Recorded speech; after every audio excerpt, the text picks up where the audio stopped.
প্রবাসীরা প্রবাসে কি করে তা দেখানোর চেষ্টা করছি আর কি। প্রবাসীরা বইয়া বইয়া খায় না। প্রবাসীরা মাথার ঘাম পায়ে ফেলে এরপরে টাকা ইনকাম করে।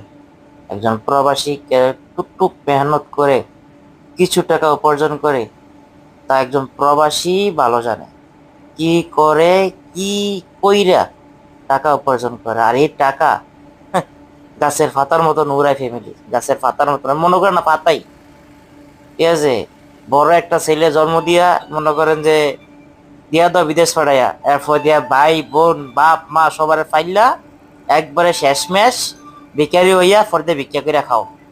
এই প্রবাসীর সবচেয়ে দুঃখ কষ্ট জিনিস হলো বড় ছেলে। এই বড় ছেলে মনে করেন যে জীবনটা তেজপাতা করে একটা ফ্যামিলির লাগিয়া লাস্টে কি হয়, ভিখারি। মানে হাতে থালা দিয়া বয় দিয়া রায় ভিক্ষা করতে বলা, যা ভিক্ষা কর।